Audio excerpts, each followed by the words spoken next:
নমস্কার বন্ধুরা, নবদিগন্ত চ্যানেলের পক্ষ থেকে আপনাদের সকলকে জানাই স্বাগতম।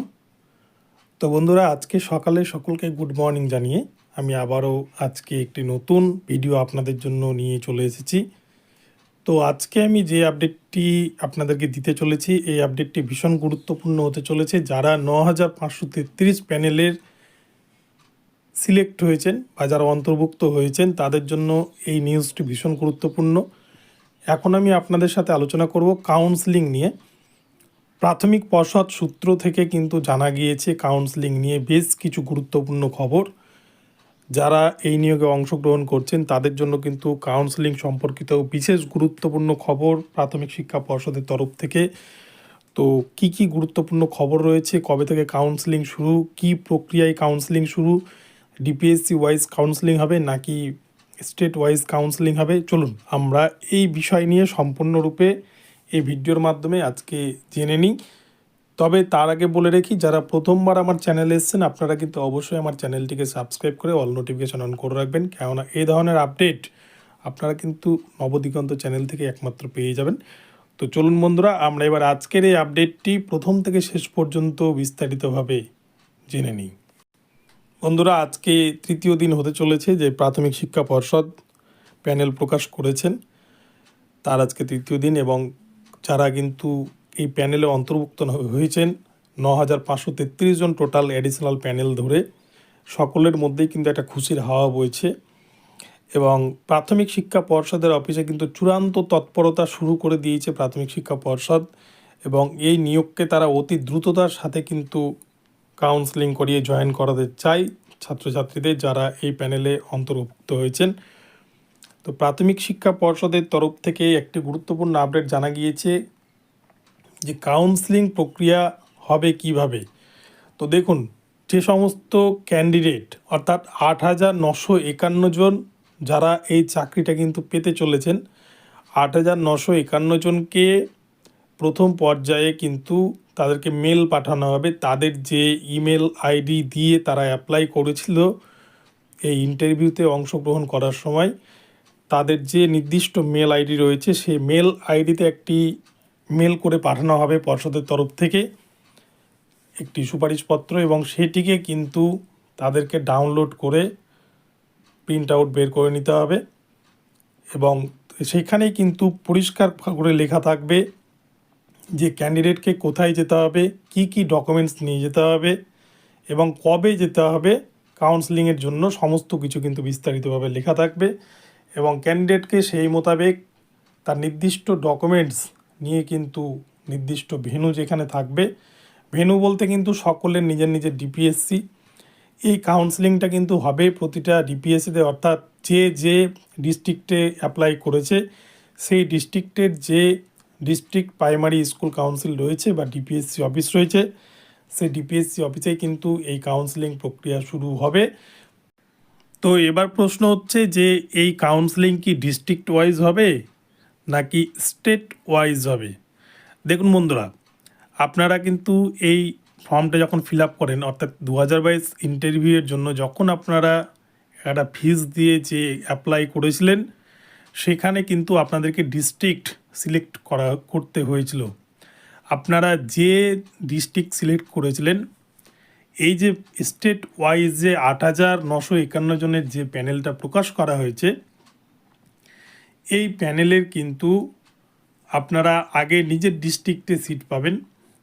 নিজের ডিস্ট্রিক্টে যদি ভ্যাকান্সি না থাকে, অর্থাৎ এটা কিন্তু র্যাঙ্ক অনুযায়ী যাবে, কাউন্সেলিং হবে।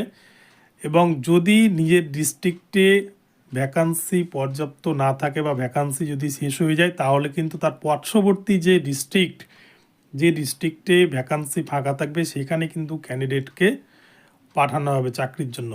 আশা করি বোঝাতে পারলাম যে নিজের ডিস্ট্রিক্টের জন্য সবাই প্রথম চান্স পাবেন, কিন্তু নিজের ডিস্ট্রিক্টে কাউন্সেলিং করতে গিয়ে যদি র্যাঙ্ক অনুযায়ী নিজের ডিস্ট্রিক্টে ভ্যাকান্সি শেষ হয়ে যায় বা পূরণ হয়ে যায়, তখন পার্শ্ববর্তী যে ডিস্ট্রিক্টে শূন্যপদ ফাঁকা থাকবে সেইখানে কিন্তু আপনি এই চাকরিটি পাবেন।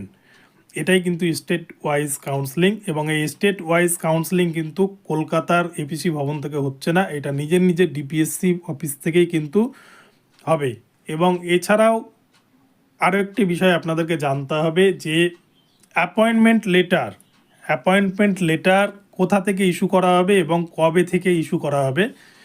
তো দেখুন বন্ধুরা, প্রাথমিক শিক্ষা পর্ষদ সূত্রে যা খবর পাওয়া গিয়েছে, প্রাথমিক শিক্ষা পর্ষদের সভাপতি গৌতম পাল মহাশয় উনি কিন্তু জানিয়েছেন অতি দ্রুততার সাথে কিন্তু কাউন্সেলিং করিয়ে 7 দিনের মধ্যেই জয়েনিং করানোর প্রসেস চালু করতে চলেছে প্রাথমিক শিক্ষা পর্ষদ। অর্থাৎ এই ফেব্রুয়ারি মাসের মধ্যেই কিন্তু ফেব্রুয়ারি মাসের 15 তারিখের মধ্যেই কিন্তু সমস্ত প্রক্রিয়া কমপ্লিট করে কিন্তু এই নিয়োগ প্রক্রিয়াকে একদম সম্পূর্ণ করতে চান প্রাথমিক শিক্ষা পর্ষদ।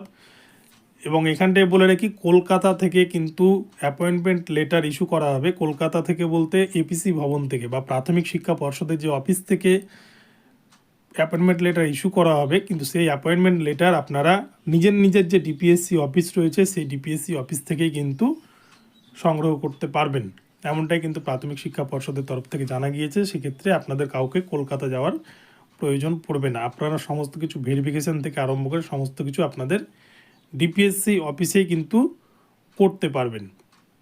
এবার বিষয়টা হচ্ছে, যারা ওয়েটিং লিস্টে আছেন, যে 582 জন ক্যান্ডিডেট, তাদের ভবিষ্যৎ কী হবে। তো দেখুন বন্ধুরা, যারা ওয়েটিংয়ে আছেন আপনারা নিশ্চিন্তে থাকুন। আপাতত প্রথম পর্যায়ের কাউন্সেলিং হবে, কাউন্সেলিংয়ের পর ডিপিএসসি ওয়াইজ দেখা হবে যে কোন ডিপিএসসিতে কতগুলো, কোন ক্যাটাগরিতে কটা সিট ফাঁকা থাকবে। সেইভাবে কিন্তু ক্যাটাগরি ওয়াইজ এবং র্যাঙ্ক ওয়াইজ কিন্তু ক্যান্ডিডেটকে কাউন্সেলিংয়ের জন্য যে সিটগুলো ফাঁকা থাকবে সেই সিটের জন্য ডাকা হবে। ফলে 5% ওয়েটিং লিস্ট থেকে কিন্তু অনেকেই হয়তো এই চাকরিটা পেয়ে যাবেন। এবারে আসি, যে যারা আনঅ্যাবজর্ব রয়েছেন, আমাকে অনেকেই কিন্তু পার্সোনালি ফোন করেছিলেন গতকালকে এবং অনেকেই মেসেজ করছেন, অনেকেই কমেন্ট করেছেন যে আনঅ্যাবজর্বদের নিয়ে একটা ভিডিও দিন। তো দেখুন, আনঅ্যাবজর্ব যারা এই চাকরিটি পাননি বা যাদের মেধা তালিকায় যারা আসতে পারেননি, তো তাদেরও আমি বলবো আপনারা আপাতত নিশ্চিন্তে থাকুন। আপনারা দেখেছেন যে এখানে কিন্তু ডিএলএড পাস সিংহভাগই, অর্থাৎ 85%ই কিন্তু এখানে চাকরি পেয়ে গিয়েছে। তো যে নন জয়েনিং সিটগুলো থাকবে, সেই সিটগুলো যদি পূরণ না হয় তাহলে কিন্তু আবারও প্রাথমিক শিক্ষা পর্ষদ সেকেন্ড প্যানেল বের করতে বাধ্য হবে। এবং এছাড়াও আপনারা দেখেছেন 20-22 ডিএলএডের জন্য কিন্তু 2842টা মতো সিট তুলে রাখা আছে, যেটা সুপ্রিম কোর্টের অর্ডার কপিতে লেখা রয়েছে। তো সেই সিট তারা যদি যোগ্য ক্যান্ডিডেট না পায়, সুপ্রিম কোর্টে তারা জানিয়েছে, প্রাথমিক শিক্ষা পর্ষদের আইনজীবী উনি কিন্তু জানিয়েছেন যে যদি যোগ্য ক্যান্ডিডেট না পাওয়া যায় এই সিটে, তাহলে কিন্তু এই সিটটা যারা অ্যাবজর্ব ক্যান্ডিডেট রয়েছে তাদের মধ্যে বিতরণ করে দেওয়া হবে বা সেকেন্ড প্যানেল বের করে কিন্তু তাদেরকে চাকরিটা দিয়ে দেওয়া হবে। তো আপনারা বুঝতেই পারছেন যে ফলে চান্স কিন্তু কারোরই কম নেই, সকলেই কিন্তু এই চাকরিটা পেয়ে যাবেন। শুধু হয়তো একটু সময়ের অপেক্ষা, কেউ হয়তো একটু আগে জয়েন করবেন, কেউ একটু পরে জয়েন করবেন, বিষয়টা কিন্তু এটাই। তো আপনাদেরকে আমি বলবো আপনারা ঠান্ডা মাথায় থাকুন, এখন কিন্তু এই চাকরিটা আপনারা সকলেই পেয়ে যাচ্ছেন। আর ফেব্রুয়ারির 15 তারিখের মধ্যেই কিন্তু সমস্ত কিছু কমপ্লিট করে ফেলবে প্রাথমিক শিক্ষা পর্ষদ। আর আজকে থেকেই হয়তো মেল আসা শুরু হয়ে যাবে প্রাথমিক শিক্ষা পর্ষদের অফিস থেকে ক্যান্ডিডেটদের কাছে, এমনটাই কিন্তু পর্ষদ সূত্রে খবর। তো বন্ধুরা, ভিডিওটি কেমন লাগলো আপনারা কিন্তু আমার কমেন্ট বক্সে জানাবেন এবং ভিডিওটি ভালো লাগলে আমার চ্যানেলটিকে সাবস্ক্রাইব করে অল নোটিফিকেশান অন করে রাখবেন।